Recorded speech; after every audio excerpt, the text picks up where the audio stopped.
Thomas Porteous and you're watching NewsX World. Let's take a look at some of the top headlines. President's royalty and pilgrims joined 250,000 mourners in St. Peter's Square to honour Pope Francis at his funeral. After a solemn mass, his casket was taken through Rome with his tomb simply inscribed Franciscus. President Trump and Zelensky met in Rome ahead of Pope Francis's funeral to revive Ukraine's ceasefire talks. It was their first face-to-face since their Oval Office shouting match, with both sides calling it a historic moment.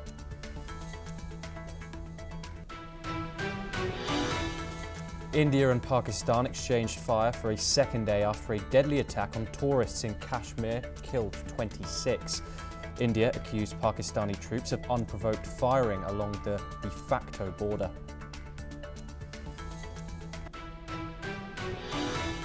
A massive blast at Iran's Bandar Abbas port kills 4 and injures over 500 people, likely caused by exploding chemicals. The incident coincides with Iran-US nuclear talks, but officials see no immediate connection.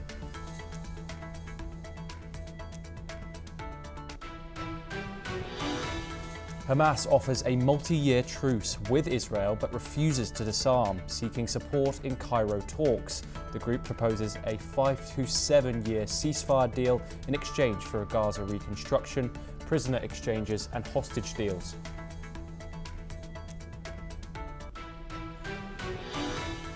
Top Iranian and US negotiators begin a new round of indirect talks in Oman to curb Tehran's nuclear program. Trump's expressed confidence in striking a deal to block Iran's path to a nuclear bomb. Turkey has detained more than 47 Istanbul officials in a widening crackdown targeting jailed Mayor Ekrem İmamoğlu, Erdogan's main rival. İmamoğlu's arrest has sparked mass protests, economic turmoil and accusations of judicial abuse. Virginia Giuffre, one of Jeffrey Epstein's most prominent accusers, has died by suicide at 41 in Australia. Her family confirmed her death in a statement released on Friday.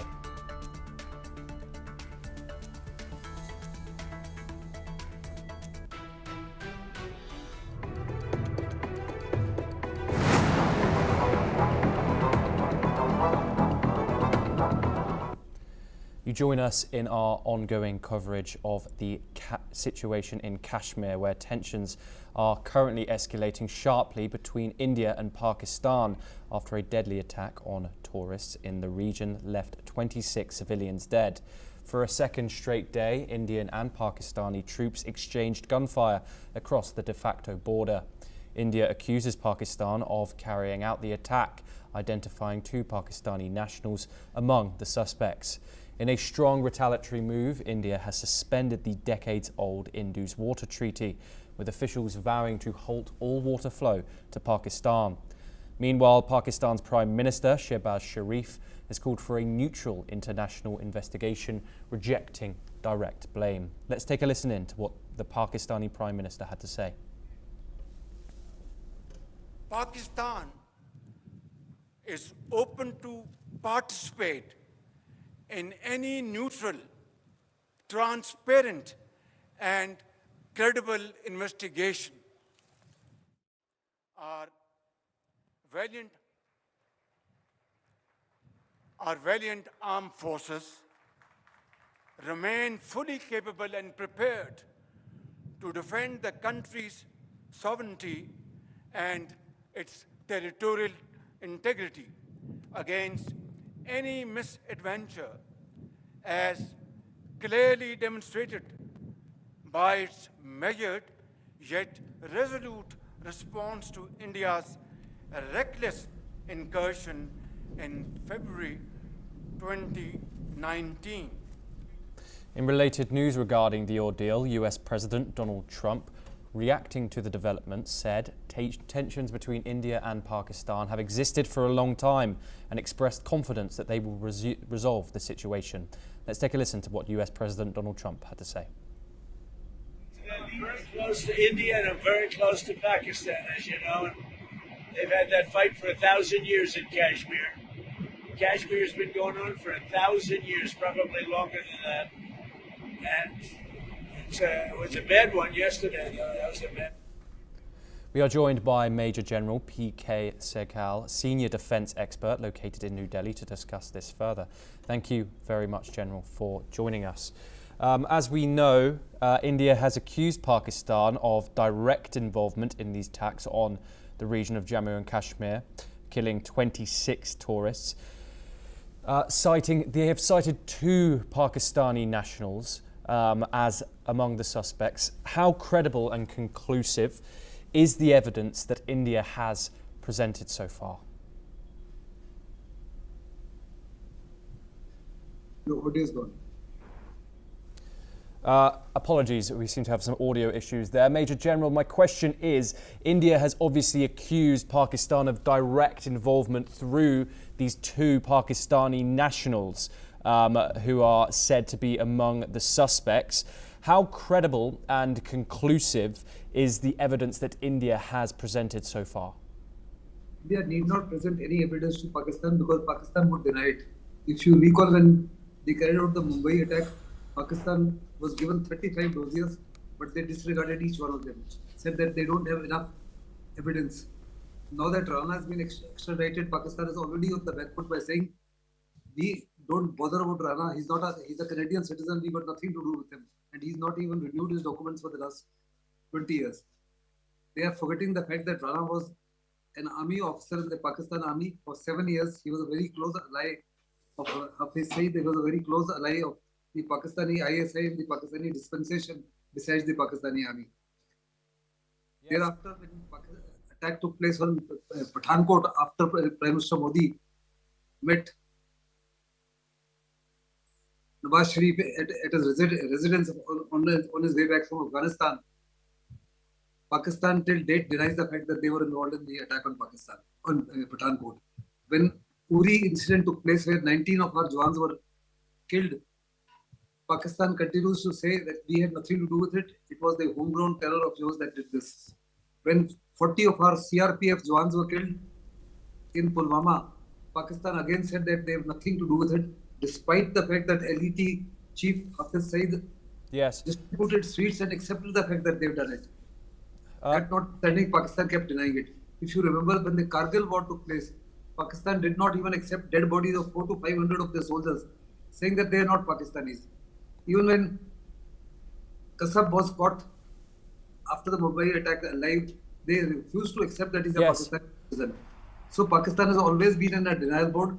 The signatures, digital signatures and digital footprints lead back to a control room in Karachi. This operation was planned over a period of 2 months. Pakistani establishment, ISI, Pakistan Army and the Atankwadis were all part and parcel of this mission. Yes. They carried out an attack on India's soul. Our Prime Minister has gone on record to say that India's soul has been attacked. India has always been proud of its unity in diversity. They handpicked individuals who were Hindus. They checked their identification documents, told some of them to strip to confirm whether they were actually Hindus or Muslims. And they also told them to recite Kalima. And they shot them in the head in a most diabolical and most horrendous manner. The very fact that the entire world has condemned this incident, UN Security Council has condemned this incident despite the fact that China wields a veto power. Even China has not decided to support Pakistan on this. Reality has stood with India. Pakistan has absolutely got no support from anywhere. All the 60 or 65 Muslim countries and Arab countries, none have come forward to support Pakistan. Not many prime ministers and presidents across the world have spoken to Prime Minister Modi and said, whatever you will decide to do, we are with you. Pakistan wanted to divide India, particularly bring in a communal division between Hindus and Muslims. The right reverse happened. India stood totally united. All the political parties for the first time in the last 10 years have told the Prime Minister loud and clear that whatever action you take, we will support it. They thought in the valley there will be a huge division and once again ethnic cleansing of the Hindus. but the right reverse took place. There's huge amount of anger in Jammu and Kashmir because what they've done is they've actually hit the lifeline of Kashmir. Tourism is the lifeline. The quality of life of people in Kashmir has risen enormously because of the huge influx of tourism. And even the political parties in Kashmir, for the first time ever, including Mehbooba Mufti, Mirwais, and Sajid, who have been known to pass anti-Indian statements, stood with India and have condemned Pakistan in totality. They've also gone on record to say that all those who've been assisting Pakistan, whether in the form of providing them the logistics support or providing them guide or carrying out reconnaissance on their behalf and or giving them food, etc., the locals are aware of who the people are.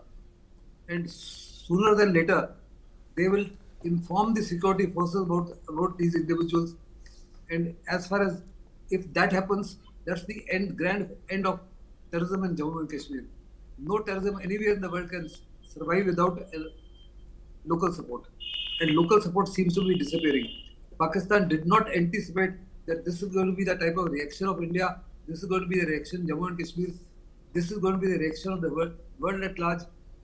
And today, our Prime Minister has spoken to about 19 Prime Ministers and Presidents, indicating to them what we intend doing.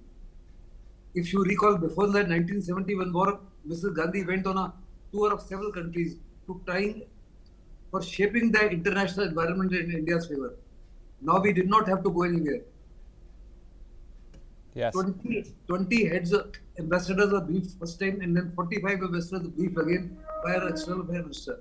The government is decisive, the government is clear thinking, the government is visionary, government is matured. And we have one of the finest External Affairs Minister. I'm very certain whatever action the government of India decides to take will be a very matured decision. And Pakistan has been told in no uncertain terms that they will use all economic, diplomatic and political tools that are available to us. Yes. Which includes the held in abeyance of the treaty of Indus Waters Treaty. Though we have not stopped the water, nor are we in a position to stop the water for the next 10 to 15 years.